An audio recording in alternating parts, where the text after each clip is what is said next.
So I'm making two videos today about drunk passengers, and veterans have been put in these situations many a times and they know what to do. But for newbies, handling drunk passengers is like unknown, uncharted territory, right? So here it says, true friend.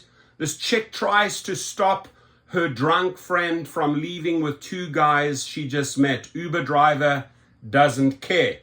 I hate to say it here, but the Uber driver made a fatal mistake and is probably a newbie. Let's watch the video and then let's get into it.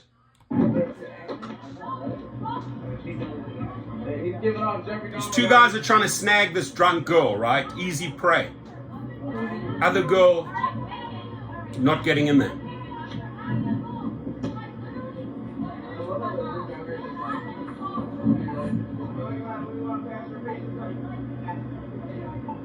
This dude here, watch the driver.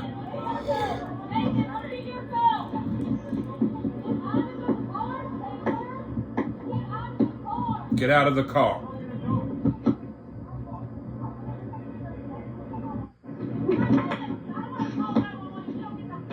(911). Driver here is 911. Uh-oh. I'm getting out of here.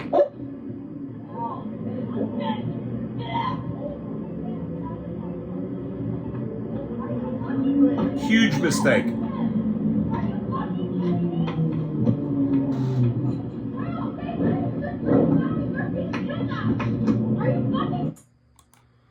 Are you effing kidding me? So the driver can clearly see that two guys are trying to snag this girl, right? Easy bait, right? And he can clearly see she's drunk. And he can also clearly see from his position where she is. She is halfway in the car. Why is this guy pulling off? He could have driven over her leg, set himself up for a massive lawsuit, right? Ladies and gentlemen, you have to set the boundaries. If you hear another woman in distress and she doesn't want her friend to get into that car, that means she doesn't want her friend to get into that car. You as the driver then, and I'm specifically telling this to newbies, I've been in this position many a times. In fact, I got into a huge fight with 5 guys outside of a club. Got a very bloody fight in Hollywood because they were trying to pull this girl in, alpha, like a pack, right, of wolves, trying to take this drunk girl with them. And I said, no, she's coming with me, right? And it turned out into a huge brawl. Even the bouncers were too chicken to jump in. But it was a fun night, let me tell you. It was a fun night. Had a very painful wrist afterwards, but it was worth it. It was totally worth it. But not about that story. This is about this here. The girl sends an alarm to the driver, to everyone. Hey, I don't want my friend getting in there. The driver should say, okay, here's a scenario where this girl doesn't belong in this car. These guys ordered the car. That's where you have to set the boundaries. Hey, lady out, guys in. If you can't get the lady out, I'm canceling on all of you, right? You have to send the message to these teenage guys, hey, stop, quit doing that stuff, let the girl out, get her out, or all 3 of you are out and we end the trip right here, right? To pull off in the middle of a scenario because he probably heard, remember when he shouted 911, I'm calling 911, he panics. And I would say the driver is at fault here for not taking control. This to me is not a good driver. This should not have happened. He should not have pulled off with that girl halfway in the car because he panics. Oh, 911, the cops are going to come now. Set the boundaries, ladies and gentlemen. You're dealing with kids here. Hey, guys, you're drunk. This girl's not getting in the car. She's with her friend. Either we end the trip right now or get the girl out and you guys can continue. Do you understand? When you take control, they understand, right? You're acting sort of like as the parent figure, the older figure. If they do not respect you as the elderly, it ends there and then. Done. Out. You've eliminated the problem, right? You're better off canceling the trip and let them fight it out instead of panicking, oh, 911, I got to drive away. She could have got seriously hurt. The driver could have got into serious trouble. So we need better training, better educating our drunk passengers, how they need to behave, right? Because the next video that I'm going to make is sad.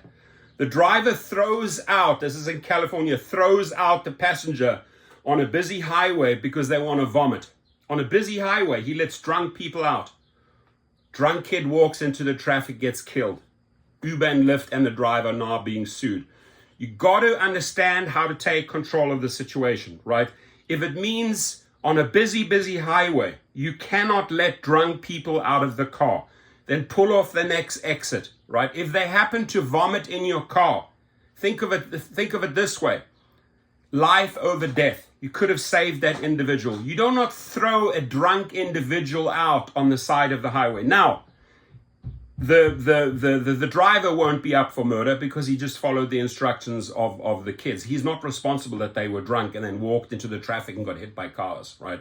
It's a sad story. We're going to play it in about 3 hours, so check in for the next video. But ladies and gentlemen, you need to learn how to handle drunk passengers. If they are too intoxicated, don't take them, right? Write a report, cancel this trip.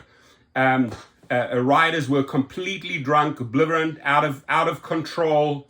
Vomiting is a big issue. How many times have we had to stop somewhere because they want to vomit? Get into a safe place, ladies and gentlemen. Don't pull over on the side of the highway. And this guy here, take control of this situation. You can clearly hear that she is pleading, she is screaming, do not get into that car. That should be the first sign for that driver, something is wrong here, and then take control.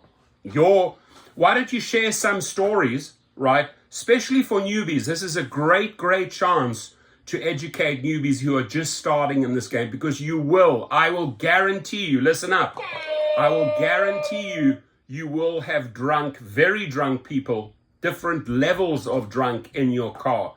The question is, how do you handle those situations? Your comments, please. Shout out to Gig Rocket if you ever got wrongfully deactivated over a situation like this. Hit the link below. Gig Rocket. Have a good one.